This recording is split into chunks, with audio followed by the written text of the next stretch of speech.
जय हिंद दोस्तों। आप लोगों का अगर बीपीएल कार्ड कट गया है या फिर कटने वाला है या फिर अभी भी जुड़ नहीं रहा है और आपका बीपीएल कार्ड किसने कटवाया है, मैं सारा पॉइंट आपको क्लियर करने वाला हूं। फिलहाल आपको बता दें कि कुछ समय पहले बीपीएल कार्ड यहां पर सभी लोगों को काटे गए हैं, यानी अधिकांशतः लोगों के।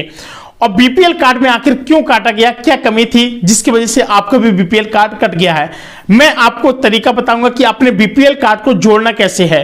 सब कुछ मैं आपको डिटेल्स में बताऊंगा। आप लोग भी अपने बीपीएल कार्ड को भी जुड़वा सकते हैं।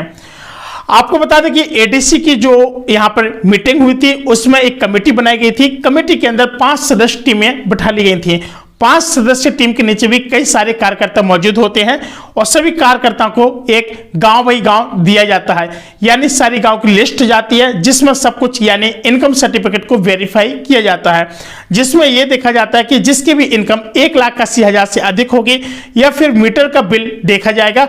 मीटर में अगर 1 साल के अंदर आपकी 9,000 से ज्यादा की यहाँ पर खपत यानी बिजली ज्यादा यूज हो रही है तो भी आपके यहाँ पर राशन कट जाएगा। और आपकी इनकम आय यानी जो आपकी जो इनकम है, इनकम कम से कम आपकी 1,80,000 से भी कम होना चाहिए। या फिर अगर आपका जो प्लाट है, अगर आपका प्लाट शहरी क्षेत्र में है, आपका शहरी क्षेत्र में 100 गज से अधिक नहीं होना चाहिए और ग्रामीण क्षेत्र में आपका 200 गज से अधिक नहीं होना चाहिए। ये सारे जो कि क्राइटेरिया थे जिस वजह से यहाँ पर आपका बीपीएल जो कार्ड है वो निरस्त कर दिया गया है। अब मैं आपको बता दूं कि आपका इसमें से कोई भी नहीं है तब भी आपका बीपीएल कार्ड काट दिया गया है, तो आपको अपने बीपीएल कार्ड को किस तरीके से जुड़वाना है इस पर हम चर्चा करने से पहले आपको बता दें कि प्लीज वीडियो को लाइक कर लेना और मन में कोई क्वेश्चन हो तो उन सभी क्वेश्चन को आप लोग कमेंट बॉक्स में पूछ सकते हैं। मैं आपका जवाब देने की पूरी कोशिश करूंगा और कोशिश तो मेरी ये रहेगी कि इसी वीडियो में सारे डिटेल्स आपको बता दूं और चैनल को भी प्यारा सा सब्सक्राइब जरूर कर लेना। दोस्तों आपको बता दें कि फिलहाल जो एडीसी की यहाँ पर जो मीटिंग हुई थी इसमें जो कमेटी बनाई गई थी 5 सदस्यीय टीम थी और 5 सदस्यीय टीम को जो आपका यहाँ पर सारा डिटेल्स भेजा गया था। इन्होंने क्या किया कि जो आपका इनकम, लाइट का बिजली बिल और आपका जो सारा कुछ डेटा होती है यानी खाता खतौनी सारा कुछ उन सरकार के पास रहता है। जब वो यहाँ पे वेरीफाई करते हैं तो देखा ही जाता है कि ये बंदा यानी बीपीएल वाला है, इसके पास कहीं 4 पहिया वाहन तो नहीं है, कोई जेसीबी ट्रैक्टर ट्रॉली तो नहीं है। इस वजह से अगर आपका यहाँ पर कोई डेटा फॉल्ट पाया जाता है, इसी वजह से आपका बीपीएल कार्ड काटा जाता है। कभी कभी आपका ऐसा कोई भी फॉल्ट नहीं पाया जाता है तब भी आपके बीपीएल कार्ड को यहाँ पर निरस्त कर दिया जाता है। तो इसको जोड़ने का जो एक तरीका है, बिल्कुल सिंपल तरीका मैं आपको बताऊंगा। आप लोग इस बात को बड़े ध्यान से सुनिएगा। तो पास बहुत कम समय भी रहता है, आप लोग बिजी आदमी रहते हैं, लेकिन फिलहाल मैं एक तरीका ये भी बता दूं। आपको लगता है कि मुझे कहीं जाना पड़ेगा, नहीं आपको कोर्ट कचहरी जाना पड़ेगा, कहीं नहीं जाना पड़ेगा। मैं एक सिंपल सा तरीका बताता हूं। आपको एक एफिडेविट बनवाना है। एफिडेविट में आपको यह बताना है कि आखिरकार आप काम कौन कौन सा करते हैं। अगर आपके परिवार में 5 लोगों की संख्या है यानी मुखिया समेत 5 लोग हैं, आप, आपकी पत्नी, आपके लड़के बच्चे और छोटा सा बच्चा या फिर बुजुर्ग है कोई, तो आपको दिखाना ये है। अगर आप है तो आपकी इनकम 1,80,000 से कम होनी चाहिए। अगर महिला है तो महिला यानी हाउसवाइफ होनी चाहिए, यानी हाउसवाइफ का मतलब घर में वो गृहिणी होनी चाहिए यानी काम करने वाली है घर ही पे। इसके बाद अगर आपका कोई बच्चा है तो बच्चे को आपको यहाँ पे स्टूडेंट दिखाना होगा। अगर आपके घर में कोई बुजुर्ग है तो बुजुर्ग को आप लोगों को यहाँ पर सीनियर सिटीजन दिखा सकते हैं कि ये हमारे दादा हैं। अगर आपका बीपीएल कार्ड निरस्त कर दिया गया है तो आप लोग भी अपने बीपीएल राशन कार्ड को आसानी से जुड़वा लेंगे। आपको मैं तरीका बताऊंगा किस तरीके से जुड़वा सकते हैं। यहां पर आपको कनेक्ट ऐप पड़ेगा, आपको एक एफिडेविट लगेगा। एफिडेविट में आपको सारा विस्तार से अपने घर वालों के बारे में लिखना है, यानी आपका नाम और आप क्या करते हैं, आपकी इनकम 1,80,000 से कम होनी चाहिए। इसके बाद यहां पर अपने वाइफ के बारे में डालेंगे कि वाइफ हमारी यानी गृहिणी है यानी हाउसवाइफ है। अब अगर आपका कोई बच्चा है तो बच्चे के लिए आप लोग यहाँ पे स्टूडेंट डाल सकते हैं। अगर आपके घर में कोई बुजुर्ग लोग हैं तो आप लोग सीनियर सिटीजन यहाँ पर डाल सकते हैं। बस इतना सब कुछ डालने के बाद आपको परिवार पहचान पत्र की वेबसाइट पोर्टल पर जाना है, जहां पर आपको बताना कि एक ग्रीवेंस पोर्टल रहेगा, वहां पर अपने यानी डॉक्यूमेंट्स को इसको एफिडेविट को जमा कर देना है।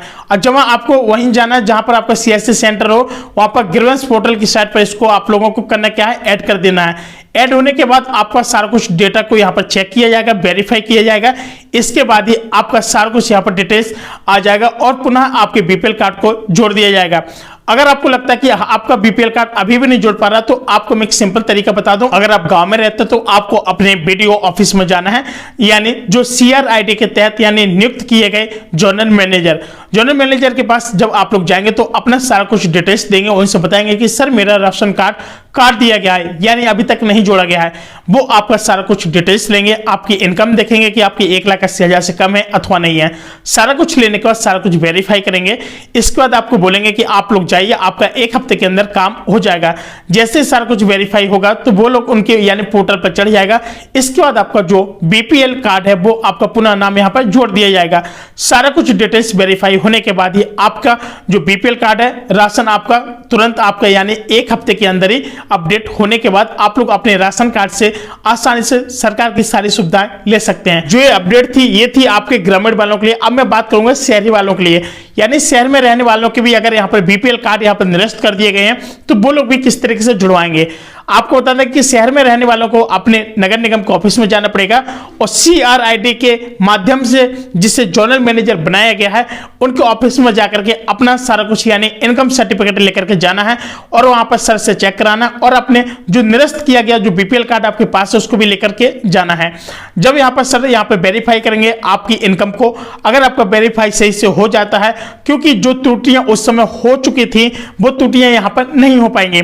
जैसे आपके यहाँ पर इनकम सर्टिफिकेट के यहाँ पर चेक किया जाएगा कि आपकी 1,80,000 से कम है आपकी आय, तो आपका यहाँ पर डेफिनेटली आपका जो बीपीएल कार्ड है वो ऐड कर दिया जाएगा। यहाँ पर 2 से 3 कंडीशन और चेक की जाएंगी कि आपका बिजली का बिल भी देखा जाएगा और साथ ही आपका यहाँ पे इनकम सर्टिफिकेट देखने के साथ साथ आप काम क्या करते हैं। आपको यहाँ पे ये भी देखा जाएगा कि आप अगर एक लेबर कार्ड के तहत यानी लेबर है या फिर आप लोग यहाँ पर काम कर रहे हैं और आपकी इनकम यहाँ पर महीने में 1,80,000 या फिर कुछ ऐसी नहीं होना चाहिए कि आपका सालाना हो जाए या फिर महीने का हो जाए। इस तरीके से कोई भी ऐसी इनकम मत दिखा देना, नहीं तो आपको प्रॉब्लम हो जाएगी। अब बात करते हैं कि वो आपसे पूछेंगे कि आप शहर में किस जगह रहते हैं, अपना डिटेल्स दिखाइए सारा कुछ, और हो सकता है कि आपको वेरिफिकेशन भी कर लें वो, ठीक है। तो आपको जो प्लाट का जो गज है, आप शहर में हैं तो शहर में आपका जो 100 गज से ज्यादा नहीं होना चाहिए। अगर आप ग्रामीण इलाके में रह रहे हैं तो आपके यहाँ पर 200 गज से ज्यादा नहीं होना चाहिए। अगर आप लोग किराए के मकान में रह रहे हैं, जैसे आपको लगता है कि हम किराए के मकान में रह रहे हैं और हमारा तभी बीपीएल कार्ड कट गया, तो दोस्तों आपको बता दें कि इस कंडीशन में कभी बीपीएल कार्ड नहीं करता है। आपका भी कहीं मकान होगा और उसी निवास के जरिए आप लोग अपना सारा कुछ मकान बनवाए होंगे, तभी तो आपके यहाँ पर बीपीएल कार्ड बनाए। तो ऐसी कोई दिक्कत नहीं, आप किसी के भी मकान में कहीं पे भी किराए पर रह रहे हो, अगर आपका बीपीएल कार्ड पहले से बना है, हो सकता है कि आपको कोई मजबूरी हो गई हो जिस वजह से रहना पड़ रहा हो, उससे कोई प्रॉब्लम नहीं है। आपकी प्रॉपर्टी बस 1,80,000 से ज्यादा यानी आपकी इनकम नहीं होना चाहिए और आपके जो साधन है जैसे ट्रैक्टर हो गया, गाड़ी हो गई, बाइक हो गई, ये सारी चीजें नहीं होना चाहिए, यानी लोगों का कहना है। लेकिन सरकार का यह भी कहना है कि केवल अब इनकम देखने के बाद ही और लाइट का बिल देखने के बाद ही यहाँ पर सारा कुछ वेरीफाई किया जाएगा। तो आप लोग भी अपने बीपीएल कार्ड को आसानी से जुड़ा सकते हैं। आप लोग जल्दी जाइए और आप लोग भी जल्दी इसको जुड़ा सकते हैं। दोस्तों जानकारी कैसी लगी, प्लीज वीडियो पसंद आया तो प्लीज वीडियो को लाइक करना, चैनल को सब्सक्राइब करना। मैं मिलता हूँ एक नई अपडेट से, तब तक के लिए नमस्कार, जय हिंद।